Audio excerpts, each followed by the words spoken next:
Et voilà, bonjour à tous, qui est déjà passé. Bienvenue sur ma chaîne, je fais un épisode par jour jusqu'aux Jeux Olympiques, j'essaie de me qualifier aux Jeux Olympiques en escrime et je vous prends avec moi au cours de mon périple, de mon parcours.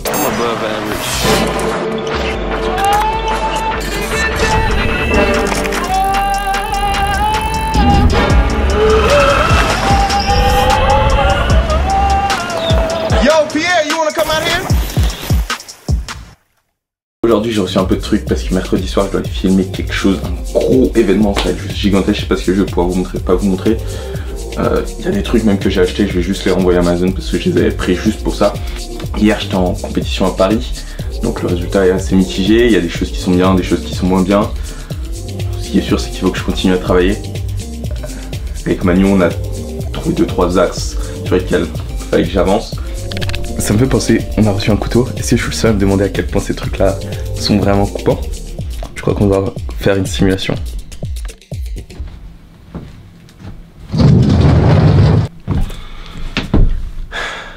On va la faire ici.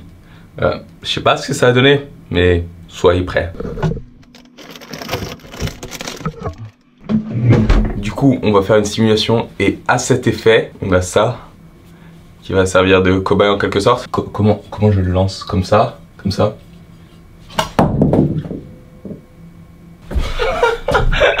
Regardez-moi ça! Juste ici, on a la marque de impact. Ça s'est vraiment coupé juste en deux. Donc, je pense qu'on peut dire avec assez de certitude que c'est un couteau qui coupe. Pour tous ceux qui sont amenés à penser que je gaspille de la nourriture, c'est absolument pas vrai. Ces carottes sont vraiment pas bonnes du tout en fait. Elles ont un goût d'OGM ou je sais pas quoi. Du coup, je comptais pas les manger dans tout cas. Sinon, pour revenir un peu sur la compétition, en fait, là où j'ai perdu, étrangement, c'est pas vraiment sur l'escrime, mais plus sur autour que sur l'escrime. Escrimement parlant, j'avais ce qu'il fallait, comme on a pu le voir dans le match contre Issa la veille, enfin le samedi. Quoique, en fait, le match était pas très technique, je veux dire, il m'a donné beaucoup de touches, il s'est beaucoup exposé, du coup, j'ai pas eu à m'exposer autant que lui, mais vraiment, je sais pas, c'est peut-être la pression, le stress qui a fait que j'ai pas réussi à exécuter ce que je devais faire normalement. Il va falloir que je réussisse à travailler là-dessus pour régler ce genre de problème. Ah bordel, vous savez pas, je suis au bout là. En fait, ce qui s'est passé, c'est que j'étais en train de travailler. J'ai roulé et le pneu a crevé. Et du coup, c'est assez problématique de faire quoi que ce soit avec un pneu crevé. Je suis comme ça à la maison. Il y a Ben de Game qui va passer pour récupérer des documents, tout ça, des fichiers. Mais bon, ça me fait chier. Je suis compté vraiment avancer, travailler, faire un peu d'argent. Et juste essayer un peu le vélo électrique, mais genre dans des conditions un peu mieux qu'hier, parce que hier je l'ai cramé en 3h30, alors que normalement la batterie devrait durer un peu plus longtemps. Bref, on continue à s'entraîner. Il faut que je me trouve une cadence pour aller à la salle, faire des fondamentaux et faire du fractionné, du gainage. Vraiment, j'aimerais faire ça, chacun de ce que je viens de mentionner 2 fois par semaine. Donc ça veut dire 6 jours par semaine je serai à m'entraîner. Et du coup ouais, là si je me fais un rythme comme ça, le 7e jour je me reposerai, c'est sûr. Du coup ouais, je suis super chaud. La défaite d'hier, ça m'a juste motivé à faire encore plus.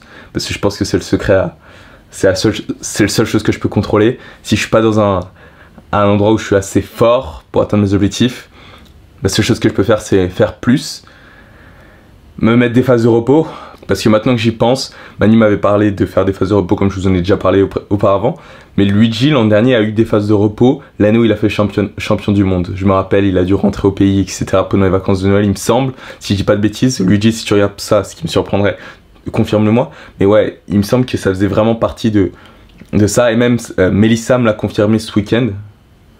À Livry-Gargan, elle m'a dit que voilà, même à l'INSEP, ils font des phases de récupération. Manu me l'avait dit, mais que ça vienne directement de Mélissa, je veux dire, Manu me dit plein de choses, j'ai confiance en lui, mais que ça vienne d'un autre athlète qui a des résultats que je cherche à atteindre, ça tape ici.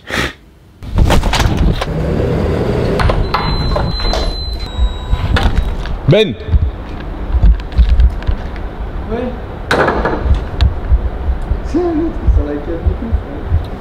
Il est ici, je vous l'avais dit.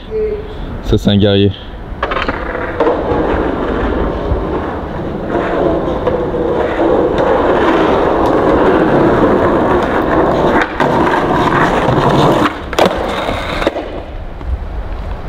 On sait pas trop puisque c'est dans les bureaux de tabac et les bureaux de tabac tant qu'ils n'ont pas écoulé le stock, Ils vous rappellent recontactent pas. Ouais. Ok. Donc en fait, moi je sais que ça se vend, mais j'ai pas vraiment de retour. Ok. Mais surtout, j'en donne beaucoup. J'ai fait un hold-up. J'ai fait un hold-up à Nimasia. J'ai débarqué là. Il y avait des tables vides. Et du coup, j'ai installé mon stand, mec. Je suis rentré. Il y avait 2 tables vides. C'est 1300 balles. 1300 balles la journée. Sérieux? C'est 1300 balles. Je suis arrivé, j'ai vu 2 tables vides. J'ai fait, vas-y, je balance mon stock. Il y a un mec qui est venu me voir, bonjour. Vous êtes qui? Il m'a dit. J'ai fait, bah Benjamin. Je vous ai pas le droit. Je lui dis ouais je sais tout, mais je vends pas, j'offre des goodies, je lui dis. La mytho. Hein? Non, je t'ai donné. J'en ai donné au moins 500, mec. Ah, tu les as donnés? J'ai donné au moins 500. Je croyais que tu les vendais, mec. Parce qu'il y a un dicton qui dit que... Mais oui, je les vends, mais là-bas, je pouvais pas les vendre. C'est illégal. Okay. Du coup, mais oui. Il y a un dicton qui dit faut donner pour recevoir. Je sais, je connais. J'ai donné à des gens de Mérignac, de Bruges, de Senon, de Périgueux, de Libourne. Enfin, c'était un bordel. Franchement, c'était ouf. C'était ouf. Et voilà, je pense que ça va avoir des répercussions pour l'avenir.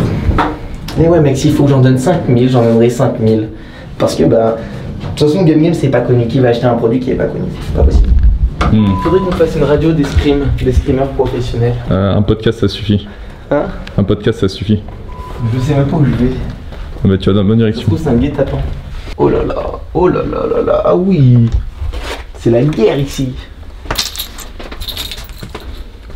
Quand tu dois tous toquer dans 20 mètres carrés. Putain, ça tourne. Ouais.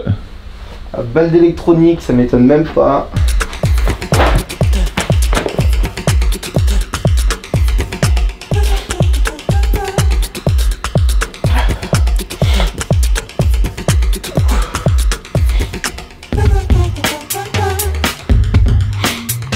N'oubliez pas que vos limites d'aujourd'hui se faites prêt de passer demain.